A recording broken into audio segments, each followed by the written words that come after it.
Assalamu alaikum wa rahmatullahi wa barakatuh. Welcome everybody to New Beginnings Q&A.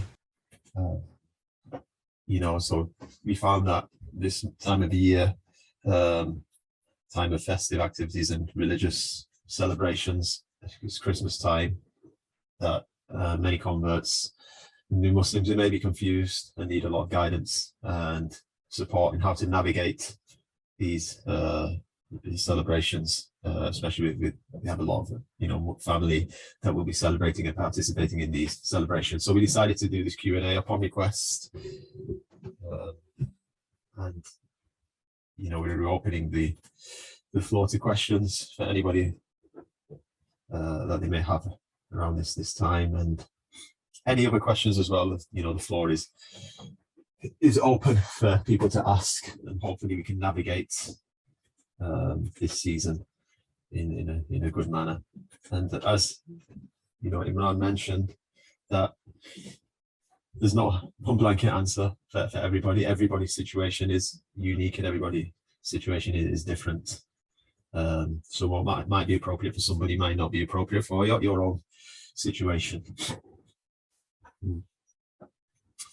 So we've got the first question from Sister Janet, who's in the US. And she's asking, some of my older children, they have not even acknowledged that I am Muslim. So they're not even acknowledging that she's a Muslim, and they expect Christmas gifts. And is it okay to send them a little something for the holidays? So this is an issue that comes up as well. We convert to Islam, but our children who didn't convert with us, some of them that may be older, we may have other, family members as well, that are celebrating and participating. They're probably thinking, last year it was okay for you to do it, but now you are not. So, the issue of sending gifts is something that scholars have spoken about, and actually discuss not Christmas, because Christmas didn't exist actually at that time, and Christmas was actually banned by some other Christians, the Puritans, for 200 years in England and the United States of America as well. And even now, you still get many Christians that do not celebrate Christmas, like Jehovah's Witnesses, for example. So they consider it something that is not part of Christianity, and something that was introduced later on from pagan customs. But scholars have discussed the issue of sending gifts to people on the occasion of their religious festivals. Okay, so they spoke about things like the Nowruz, which was a Persian festival of the equinox. Some of the scholars mention something that seems to resemble Easter, the celebration of Easter, or the resurrection of Christ as well, and participating in that. So, generally initiating sending these gifts from a legal aspect, the scholars, they won't allow this generally, for you to initiate sending gifts. And some of them, they will even say that if a person intends to do that, actually venerating that religious festival, then it could also constitute disbelief as well, if you're venerating a religious festival of another religion. However, the intention is very important here. So what are we intending by that? Those rulings, they probably don't apply to most converts and people who have accepted Islam coming from a different faith. So those rulings were speaking about a Muslim country in a Muslim environment where a person is practicing Islam all of their life. But even then, the scholars did mention that, let's say somebody's receiving a gift from somebody else because of their religious festival. So somebody sends you a gift. Is it okay for me to reciprocate that gift? So here they said that's fine. There's no problem in reciprocating the gift, not because it is Christmas or Easter or Diwali or Hanukkah or whatever, not on the occasion of that particular religious festival, but just out of social etiquette of reciprocating a gift. So they'll say things like, they can reciprocate the gift, but they shouldn't do it on that particular day of that religious festival. These are things. So the intention is very, very important here. Intention is very important, and Islam, commands us to keep good family ties as well. So you shouldn't just cut off and isolate ourselves from our family at these times of religious festivals. We should keep good family ties. But our intention is very, very important. So with that question, I don't see a problem with it. Sending them gifts is part of the reciprocation of giving a gift, but not because it's Christmas or not because it's Easter or Diwali or whatever. Just out of social etiquette and keeping good family ties. Okay, Amira, she's asking, I'm wondering how do I manage Christmas with my non-Muslim family, with my Muslim children? So there's another scenario. We have Muslim children, but we want to engage with our non-Muslim family as well. And maybe in the case of a female, she may have married a Muslim man, and that's not even a part of his culture, and he's thinking, why? Do we have to engage here? As my parents would want to see them and give them gifts, but I don't want to confuse them when they're young, thinking that we believe in the Christmas principle. So Muslims have been living with non-Muslims for decades, living in non-Muslim countries for decades. From a young age, there are many Muslims that have been brought up in non-Muslim countries, and they've had to engage in with other non-Muslims in their religious festivals. Okay, so it's about instilling, and they've not grown up to believing, thinking that Christmas is something that is part of Islam or whatever. So it's about instilling those values. If we instill Islamic values in our children from a very young age, and explain to them, we have Eid, the Prophet Muhammad, peace and blessing be on him, he said that we have two Eids. The people in Medina, they used to have these two Eids that they would celebrate for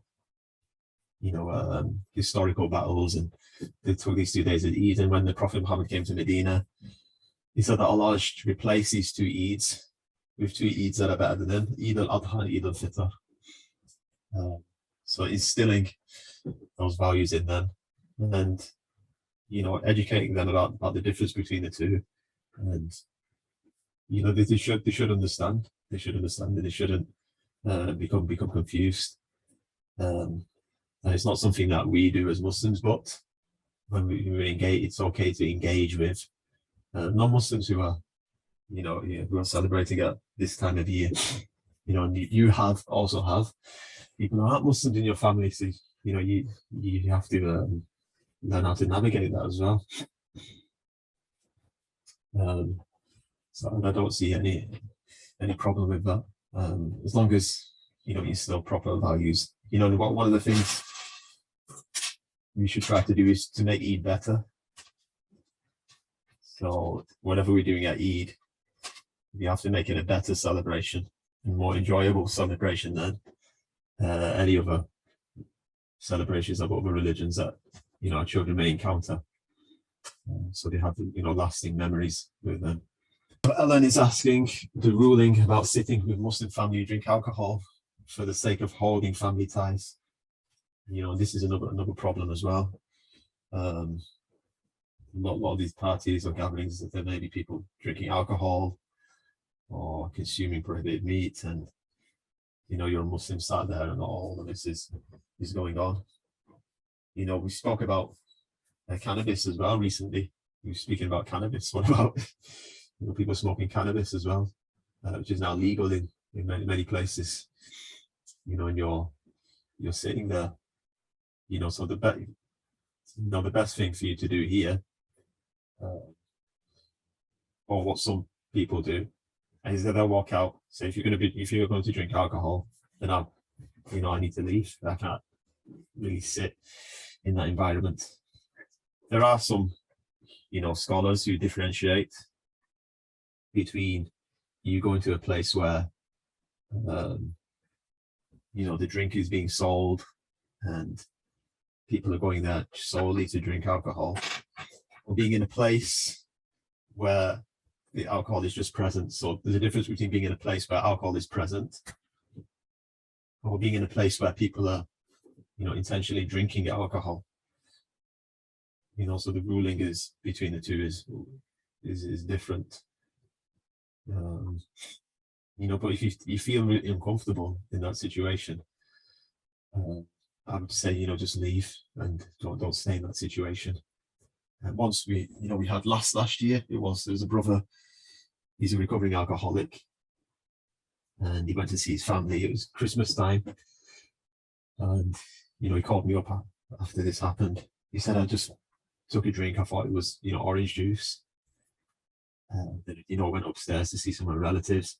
He says, and I took a sip of this drink, and I realized it had some alcohol in it. And it just sent me back so far. This is somebody who's a recovering, alcoholic. And he said it just sent me back so far.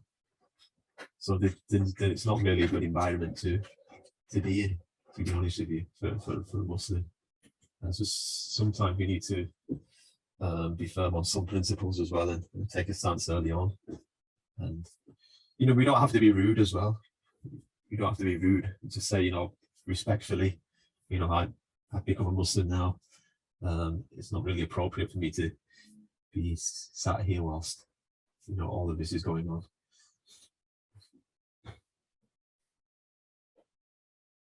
And if your family respect you, they'll understand. Cindy, she's asking, so my family, they're not happy that I reverted, and I'm the only one. I didn't revert for marriage, so I'm on my own. Can I go spend the day with them because my granddaughter doesn't understand? Spending time with family, the time of their religious festivals, there's no problem with it. There's no problem with it whatsoever. And we should, spend time if we're invited. We can go and spend time with them. So just because we're spending time with them doesn't mean that we're taking part in that religious festival. So again, we go back to our intentions. We were not going there intending to celebrate a particular religious festival. We're going there to keep good family ties, to spend time. Sometimes it's the only time of year where we can get the entire family together as well. So there's no problem with that. Some families, they'll get halal turkey, halal food as well. This has happened on numerous occasions, and they will accommodate as well for any Muslims that are in the family. So it's about spending time together and meeting up with other family members. Absolutely no problem with it whatsoever. The scholars actually mention, in the classical text, this is actually discussed. So they say somebody who's invited to a feast that is for another religious festival, or another religion's festival. If they just go there just for the food and drink, just to enjoy some food and drink, then there's absolutely no problem with that. So intentions, very, very important what our intentions are. And with Christmas in particular, only Christmas though, this doesn't apply to things like Easter and Diwali and other festivals. There are a minority of scholars, I don't agree with it, but there are a minority of scholars who actually say it's okay for Muslims to participate in Christmas itself. And celebrate. They don't explain how they would actually celebrate it or partake in it, but they say it's okay based on the fact that the day is a celebration of the birth of Jesus Christ. Okay, and as Muslims, you know, we have to believe in Jesus Christ, otherwise we're not Muslims, right? So based on the fact that it is a day of veneration for that day that Jesus Christ was born, you know, and the birth of Jesus Christ is mentioned in the Quran. You know, the Quran speaks about the birth of Jesus and him saying, peace be upon me, the day that I was born. That's what the Quran says, that Jesus said, peace be upon me, the day that I was born, and the day that I will be, the day that I will die, and the day that I will be brought back to life. So based on these factors, there are a minority of scholars who actually permit Muslims to partake in from that viewpoint with that intention. But you'll find that, you know, many will say that, you know, no, you know, we can't participate, you know. So there is flexibility. Even with that, even with all, you know, the things we mentioned previously, there's still some flexibility here amongst contemporary scholars about this matter. You know, which leads us on to the next question: is it okay to say Merry Christmas, or what to say instead? So those scholars that say that it is okay for a Muslim to partake in Christmas, obviously this doesn't apply, you know, to Easter and other events, because, you know, Easter is about, you know, the resurrection of Christ, which is something that we will categorically reject. But this topic, those scholars that say it's okay to partake in Christmas, they will say it's okay for you to even say Merry Christmas, because we're saying, may you have a happy celebration of the day of the birth of Jesus. And other scholars, they will say no, you know, you cannot use this word Merry Christmas, because it is a day, you know, like connected to disbelief. So it would be inappropriate for us to say that to somebody. So here you could say, you know, you could say happy holidays or whatever. You know, many secularists now they don't use this term Merry Christmas, season's greetings and so on or whatnot. You say may Allah guide you, may Allah bless you with Islam, i.e. with Islam. So that's what some scholars, I know they do personally, and living in the UK, they say may Allah bless you, which is actually, you know, you might get a better response actually than responding Merry Christmas, meaning may Allah bless you with Islam, may Allah guide you to Islam. Okay, so, you know, most of the classical texts as well, they will say this is not something not permitted to greet non-Muslims on the day of their religious festivals. And some scholars, they claim that there is a type of agreement, there's a consensus amongst scholars on this matter. There are some scholars, some contemporary scholars that say, okay, we say it's not permitted for you to celebrate Christmas, but saying Merry Christmas, there is some leeway here. There is some leeway here. You know, if the person is not intending to venerate that day, it's just part of social etiquette. You know, just like, you know, they may say Eid Mubarak to a Muslim. You know, so some scholars, contemporary scholars, they'll say that it's okay to say that. However, you know, it's not based on any type of classical understanding. So some leeway. Can we go to visit family for Christmas dinner, spend time together? And should we not go? They know we're Muslim and they expect us to come as before, and we weren't Muslim. It's, you know, personal choice. You know, so again, we just reiterate, this is not a one shoe fits all scenario. It's a personal choice. Do whatever you feel comfortable doing. I would say, you know, generally we shouldn't just isolate ourselves. You know, if you've been invited for Christmas dinner, you know, then go there, you know, eat halal food or have a vegetarian option, and spend time with your family. You know, sometimes, you know, it can bring up conversations as well. about religion as well. It could be a door, it could be a gateway of, discussing Islam more. They might bring up the conversations. So they might say, why, what do you think about, Jesus as Muslims? Or they might bring up some other conversation as well. If you don't go there, then these conversations won't happen. So they know you're Muslim now, and they know that, you're following a new religion and a different religion. So it may bring up some interesting conversations as well. But do whatever you feel comfortable doing. And, not every gathering is going to be the same. So like we mentioned, if there's a lot of drinking there, that might be an uncomfortable situation. If there's a lot of alcohol and other stuff going on there, especially like work parties as well. It's probably just, a lot of drinking and stuff if it's a work party. So, you judge the situation and decide whether it is beneficial for you or not.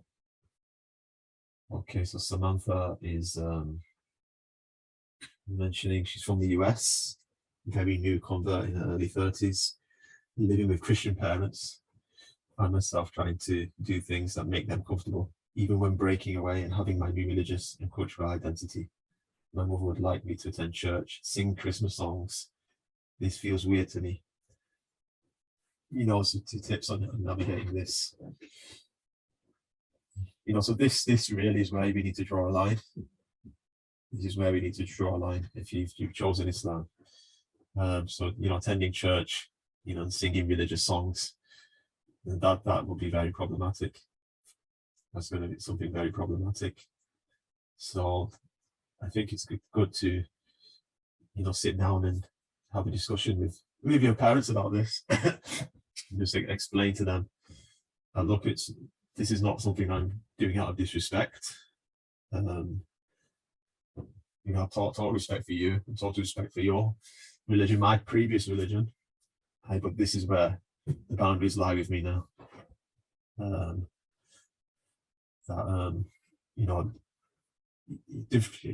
don't expect you to expect from me, to go to church and, and sing, religious songs when I've left that religion behind. So it might be a difficult conversation, but I say don't do things just to make them comfortable. Do things that make you comfortable. Allah's going to ask you about what you did. Be sincerity to yourself and sincerity to what you believe. Sometimes it's good to, to have some type of boundaries at the beginning, at the early stages, and principles that you stick with. And they might find it strange in the beginning, but within time they will, they will come around it. They'll get used to it. They'll get accustomed to it, and they'll say, "Oh, Samantha, well, she's a Muslim now, and she doesn't come to church anymore." So it will take time, but it can be very lonely as well. It can be a very lonely situation, experience. So being at a place where prohibited meat is being consumed, so that could be an issue as well. That could be a problem as well. For some people, if there's people are consuming pork, and obviously they're not Muslims, so the ruling doesn't apply to them. But do you feel comfortable being in a place where that is happening? It's less severe than drinking, because there are narrations about sitting at a table where wine is drunk and curse as well. The hadith mentions that different categories of people are cursed: the one who carries the wine, the one who sells the wine, the one who makes it, the one who sits, the one who drinks it, the one who sits at a table where it's, so with wine and alcohol, it is a bit more severe. But if you're in a place or sat at a table where people are eating pork as well, that is also an issue, or a lesser issue. That is also an issue with some jurists as well. I remember once I went to a family party. It wasn't a Christmas party, but I went to it was a birthday party, and there's a buffet out, and had some like mixed food. I was eating it, and then my uncle said, "You know, it's got pork in there." And I realized, and I actually put my fingers down my throat and vomited it out. My uncle was just just laughing. It's like, "We've got you to eat pork."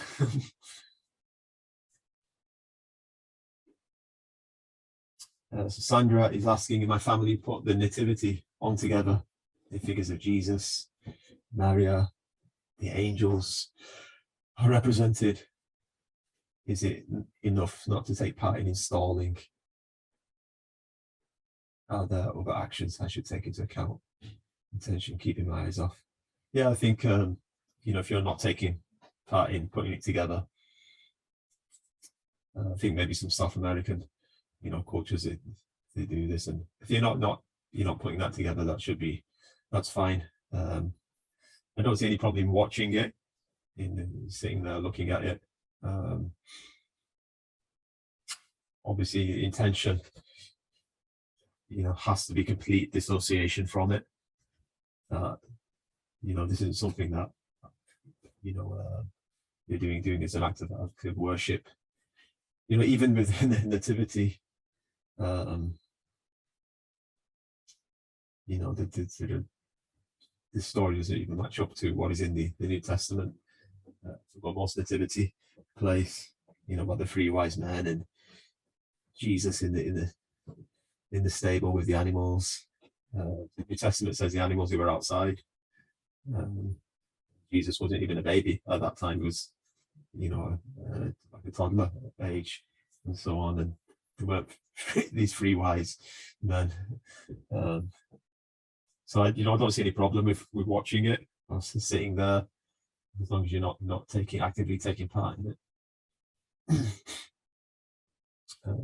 So Undine, she said, what should I answer if someone says Merry Christmas to me, not knowing I have converted?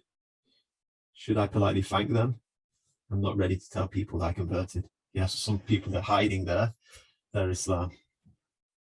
Some people are hiding their Islam as well, and they haven't publicized their Islam.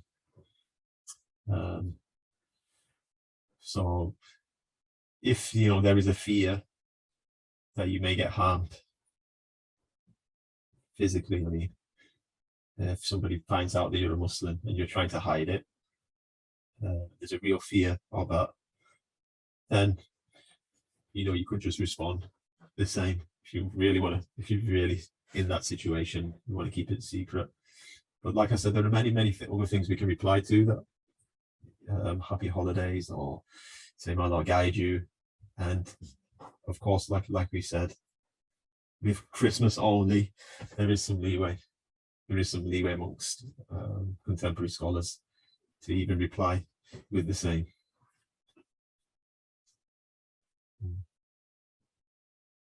You could politely, you know, thank them, but probably sound a bit weird.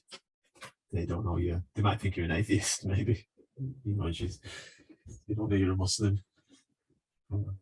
Thank you might sound a bit weird. I don't know.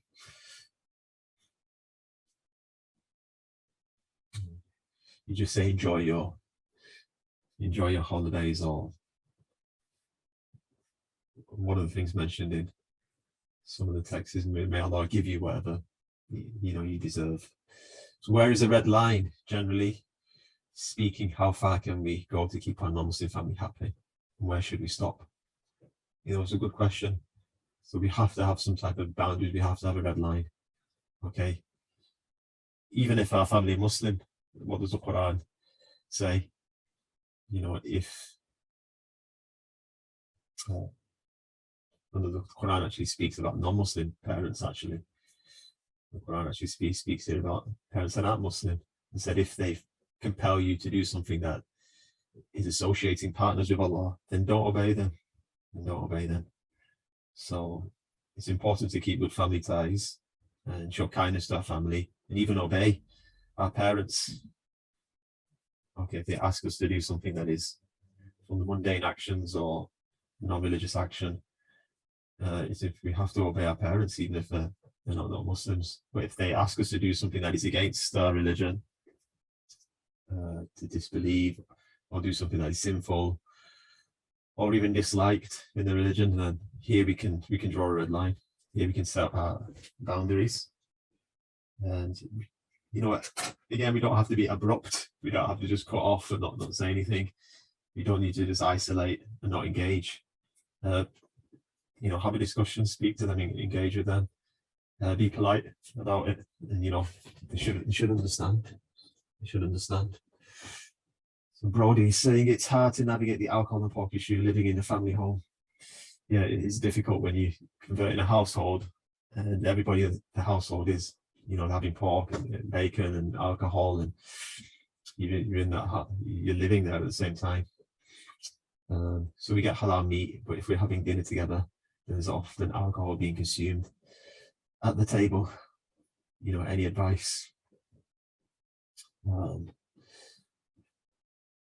You know, there are two things you can do. You can either, you know, walk away from the table. You can walk away from the table, or you can politely ask them. Like my non-Muslim family, we still, you know, go out for meals, and you know, they'll ask, you know, about having alcohol at the table. You know, they'll respect, you know, our wishes not to consume that whilst we're there. So, you know, if you explain to them and you talk with them and engage with them, and usually they don't have any problem with it.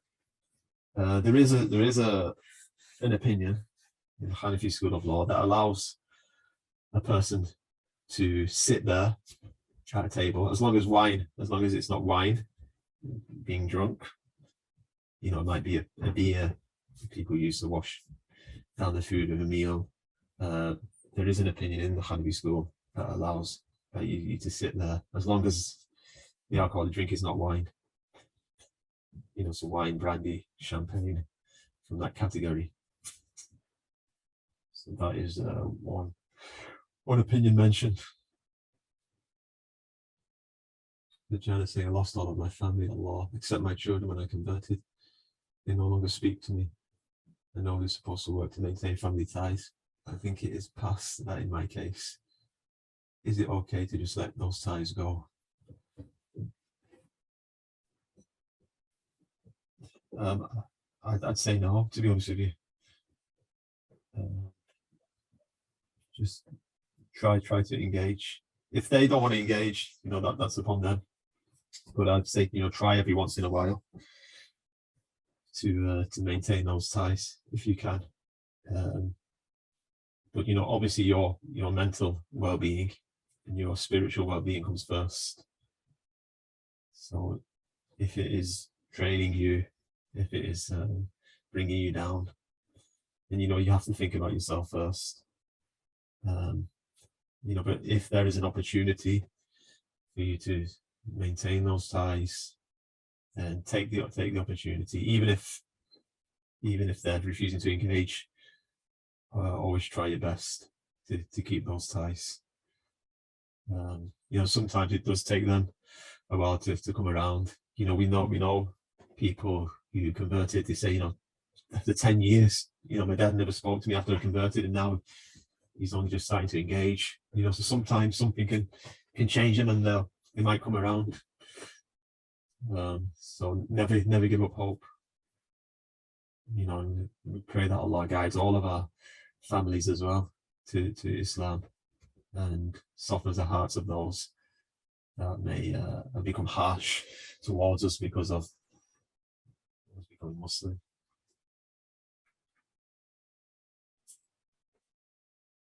So Adrian is asking, I have a bit of out of topic question. That's fine. Any other questions, even out of topic, that's fine. You can ask them. It's open for everybody. Christian parents. So my dad always impersonates you, making the sign of a cross in my head and chest and saying goodbye. Okay, all right. Impersonates me, making the sign of a cross. Been doing it for as long as I can remember.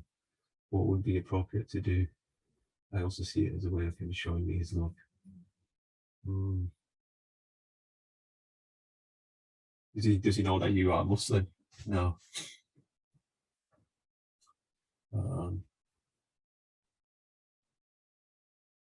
No. how would he react if you, so he knows you're Muslim, but you just maybe just ask him to refrain from doing it, or it won't make any difference to you if he does that, or to be honest with you. But if you feel uncomfortable, then you speak to him respectfully and ask him to refrain from doing it. But if it doesn't make you uncomfortable, and you think that if I speak to him he won't understand anyway, then it won't make any difference to your faith whatsoever.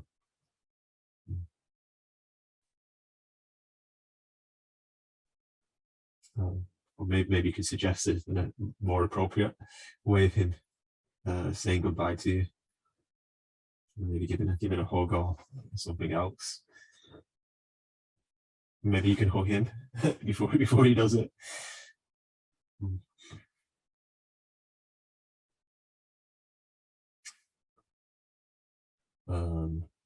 So Haley's asking, this is my first Christmas since taking my Shahada.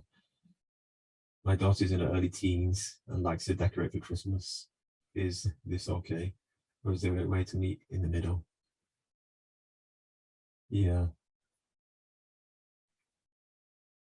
So that's it's difficult.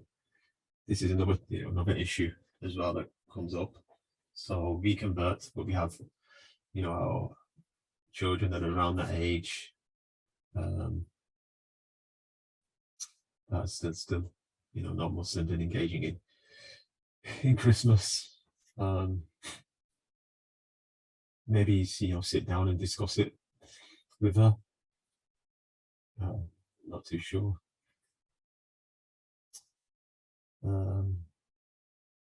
Maybe she can do that. Obviously, if it's in her own space, you should allow her to do that.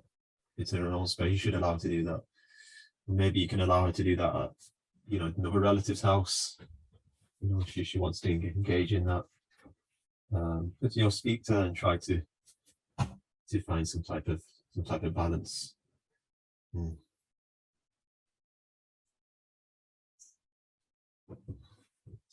So Melina is asking, should I first talk to my family about taking my Shahada at the mosque, or do it in secret and tell later on? I feel like telling before is more loving and respectful. Yeah, it's probably a good idea if you feel that they'll have a better response if you tell them before, and you feel that they will feel more respected by doing that. I would definitely advise you to speak to them first. But sometimes it just happens, conversion or the Shahada. Sometimes it just happens without us even planning it as well.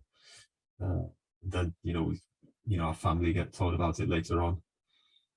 Or some people, they fear a negative reaction from their family, so they do it first and then tell them later on.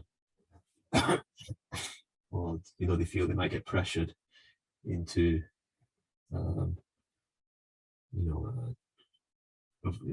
refraining from conversion, or other negative consequences may arise from it. So they do it first and they tell the family afterwards.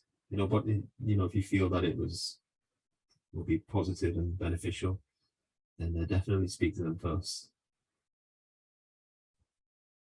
And it says, my family never stopped drinking to make me feel more comfortable. I don't want to run off or something because I live in the same house as them at the minute. Yeah, if you're in the same house, it's really, really unavoidable. They drink the whole day of Christmas, so I don't know how to separate myself from being around it. Yeah. If you're in the same house, it's unavoidable. It's completely unavoidable, isn't it? So if you can't avoid it, then you will be excused here. But some scenarios we can avoid it, can't we? In those scenarios, we have more options available here. But if you're living there and it's everywhere, it will be very difficult for you to avoid it.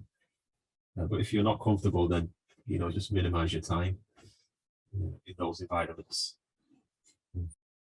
I've never liked pork. It smells unpleasantly to me. My family members know that I didn't eat it when being a Christian either. That's good. So there's no danger of accidentally consuming it. Is it still problematic to sit at the same table with other people eating it without imposing my beliefs on them, or avoid those gatherings? Yeah, so with things like food, it's less severe, and people drinking wine and being sat there. So with things like food, it's a lot less severe, much more leeway here involved. Yeah, so my son started going to school this year. They did a lot of Christmas crafts and activities. Any suggestions what I could do for my son in this case?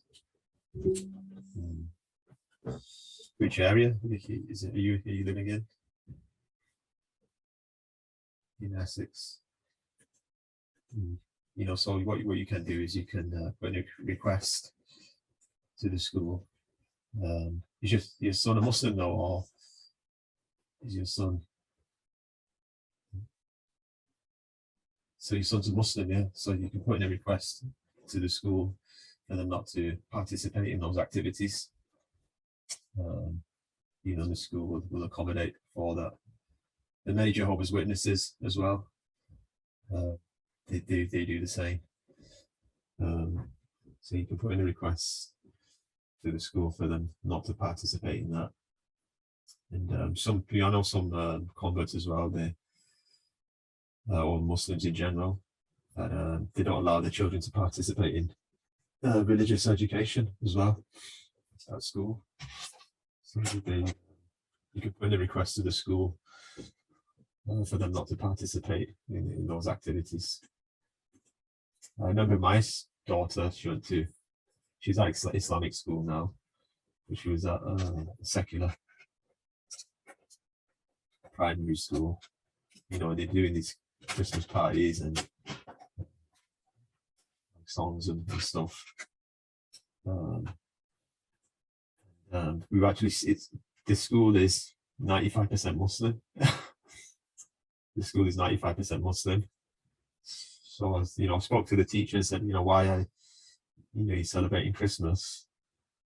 When the school is 95% Muslim. And she said, we don't want to isolate the one or two that are celebrating it, and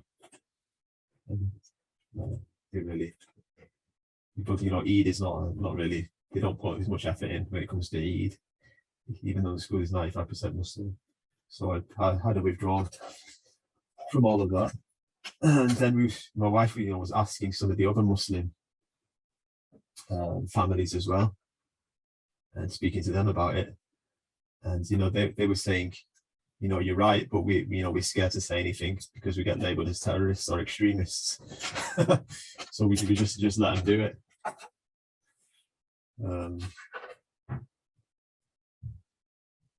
So the school will then say, well, all the other Muslim kids are doing it, because Muslims, we have this weak mentality of inferiority. That's the problem. So what can we as Muslims do to involve our non-Muslim families in Eid, or at least in understanding the importance of Eid celebrations to us? Yeah, so it's a good point as well. We should invite them to our Eid gatherings, bring them for food, get them engaged as well. Try to help them to understand the importance of the Eid as well. I know some of you are pretty much isolated as well when it comes to Eid, which is another problem. But if we're living in Muslim communities, then we try to engage our families in the Eid celebrations as well. That could be a great door of establishing good relations and also inviting to Islam as well. At New Beginnings, we always say that the non-Muslim families are more than welcome, and encouraged to come to our Eid events. Definitely, so always invite them, or take them out or, send them gifts. Yeah, so Katazina is, it says in my country, a very important moment of Christmas meeting, sharing a special type of wafer while exchanging wishes. This is some type of bread, is it, that you give out? So Katazina is from Poland. So, they hand out some type, is it bread, some type of bread? Similar to communion wafer, and sometimes blessed with holy water at the church. Participating in the Christmas celebration without doing it is really awkward. Is it very important part of the culture what to do? So I'm not too sure, to be honest with you, because I don't know exactly what it entails. If it's just food, that doesn't have any religious connotation or any connection with worship, then that's fine. Yeah, eating the flesh of Christ, and so that's a problem. That if it has religious connotations, then really you should try to avoid it if you can. Yeah, it could be a very, very problematic, actually. So if it has any type of religious significance or worship, significant connection to back to worship, then that should definitely be avoided. How to get around it, I'm not too sure how you can get around it. Is there something else you can give instead, maybe, instead of that particular wafer? Is it okay to, just say I'm abstaining from it? I'm not too sure.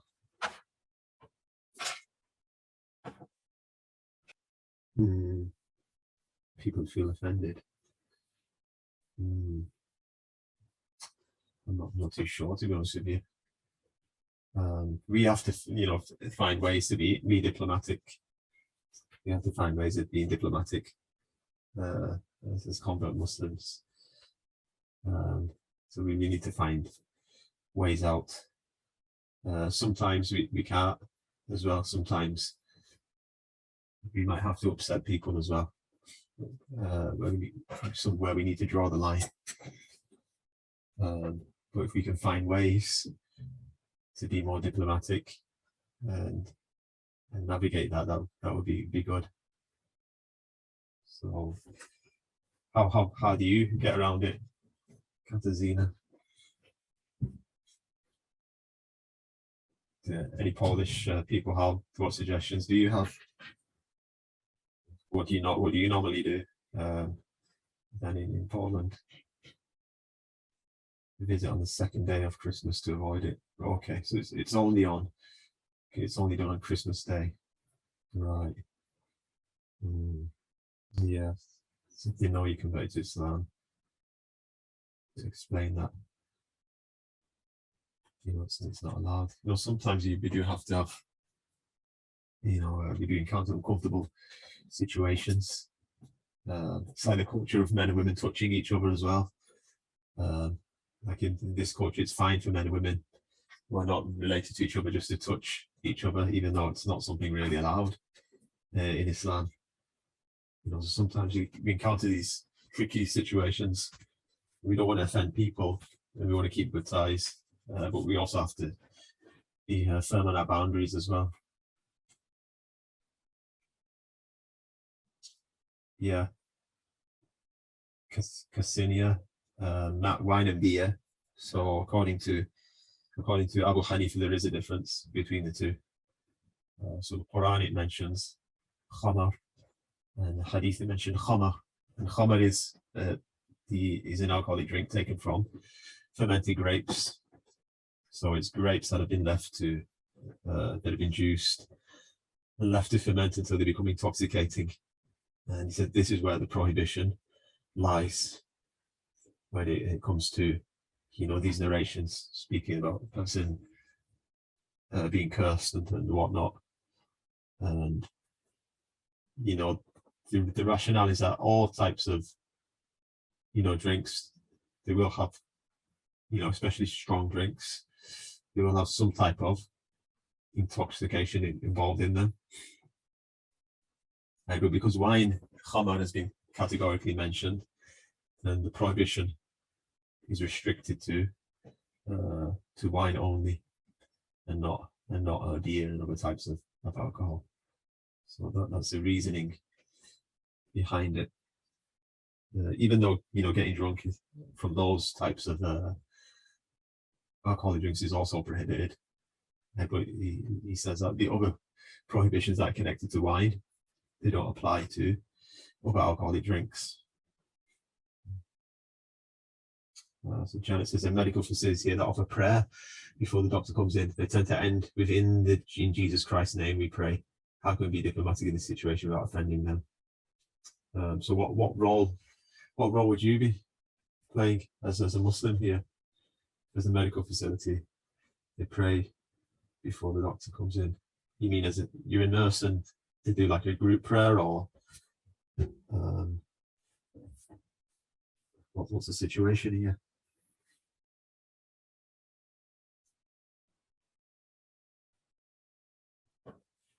Yeah, you're still gonna hurt them.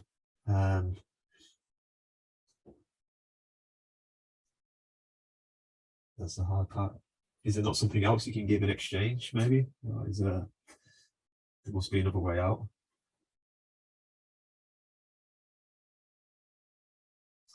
So the minister comes in for each patient. Surely you can refuse to have a minister come in if you're a patient. Surely you can refuse to have that, or you can just ignore the minister if he comes in. And you probably wouldn't want to waste his time as well if you're not interested. Okay, I think that's the end of our Q&A then. So like we mentioned, we just reiterate that it's not a one size fits all for everybody. Some people are in more intense and difficult situations than others. And for some people it's a lot easier, and people are at different stages of their Islam as well.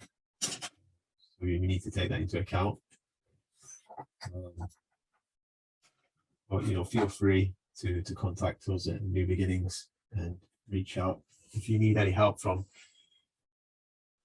any of us. We're always here, as you know. So thanks for coming, everybody. May Allah bless you, and may Allah keep you safe.